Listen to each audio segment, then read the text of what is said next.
ठीक है, चलिए इस केस पर नजर डालते हैं। Tirupati double murder.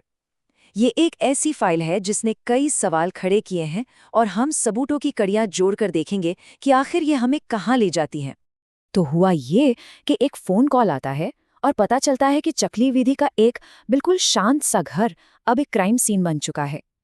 जो घर कल तक एक सामान्य परिवार का आशियाना था, आज एक जघन्य अपराध का केंद्र है। हमारी टीमें मौके पर पहुंच चुकी हैं। देखिए, किसी भी इन्वेस्टिगेशन में पहले 24 घंटे वो सबसे ज्यादा क्रिटिकल होते हैं, और इस केस में तो ये और भी जरूरी हो जाते हैं क्योंकि हमारा सस्पेक्ट फरार है और वो अकेला नहीं है।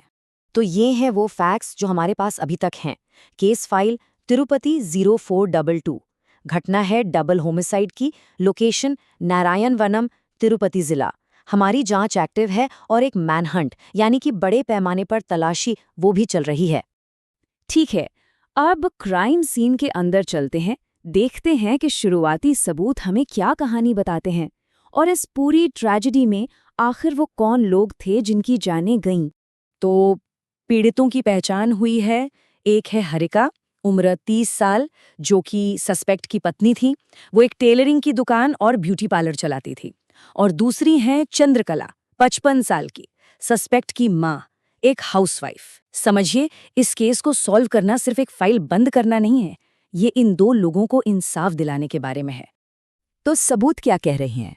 मौत का कारण है गला घोटना, हथियार एक दुपट्टा जो मौके से ही मिला है, और सबसे जरूरी बात, घर में जबरदस्ती घुसने का कोई निशान नहीं है। इसका मतलब साफ है, कातिल कोई बाहरी नहीं था, कोई ऐसा था जिसे घर में आने की पूरी इजाजत थी। क्राइम सीन के एनालिसिस और आस पड़ोस में शुरुआती पूछताछ के बाद हमारी जांच बहुत तेजी से सिर्फ एक व्यक्ति पर आकर टिक गई। अच्छा, यहाँ एक टर्म है पर्सन ऑफ इंटरेस्ट या संदेहास्पद व्यक्ति। इसका क्या मतलब होता है? इसका सीधा सा मतलब है कि हमारे पास जांच का एक मेन फोकस है, लेकिन हम दूसरी संभावनाओं को अभी भी नजरअंदाज नहीं कर रहे हैं। और यहीं पर ये केस एक बहुत ही खतरनाक मोड़ लेता है। हमारा मुख्य संदिग्ध पति मोहन, वो अकेला नहीं भागा। वो अपने साथ अपने 2 बच्चों को, एक बेटा और एक बेटी, उनको भी ले गया है। तो अब ये सिर्फ एक कातिल की तलाश नहीं है, ये एक रेस्क्यू मिशन भी बन चुका है। जैसे ही सस्पेक्ट की पहचान हुई, हमारी रणनीति तुरंत बदल गई। अब फोकस सिर्फ सबूत इकट्ठा करना नहीं, बल्कि उसे पकड़ना है। अब हर गुजरता हुआ मिनट बहुत कीमती है। तो जैसे ही हमें पता चला कि सस्पेक्ट भाग निकला है, हमारा इमीडिएट एक्शन प्रोटोकॉल एक्टिवेट हो गया। सबसे पहले स्पेशल इन्वेस्टिगेटिव टीम्स बनाई गई। क्राइम सीन को पूरी तरह से सिक्योर किया गया। एक BOLO अलर्ट यानी be on the look out alert चारों तरफ जारी किया गया, और आखिर में टेक्निकल एविडेंस की ट्रैकिंग शुरू कर दी गई। आज के जमाने में जब कोई भागता है तो वो पीछे डिजिटल निशान छोड़ता जाता है, और हमारी टीम अब ठीक उन्हीं निशानों का पीछा कर रही है। तो सवाल ये है, 2026 में आप किसी ऐसे इंसान को कैसे ढूंढेंगे जो ढूंढा ही नहीं जाना चाहता? ये इस पूरी जांच की सबसे बड़ी चुनौती है। लेकिन हमारे पास एक ऐसा टूल है जो गेम चेंजर साबित हो सकता है, और वो टूल है मोबाइल सिग्नल ट्रैकिंग। ये कैसे काम करता है, समझिए। ये तकनीक सस्पेक्ट के फोन को ही हमारे लिए एक ट्रैकिंग बीकन बना देती है।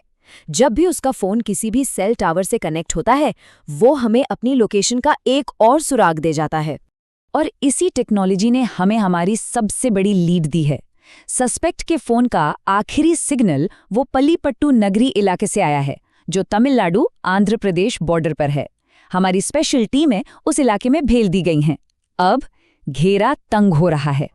तो सस्पेक्ट की लोकेशन तो लगभग पता चल चुकी है, लेकिन एक सवाल अभी भी हवा में है। आखिर उसने ऐसा क्यों किया? मोटिव क्या था?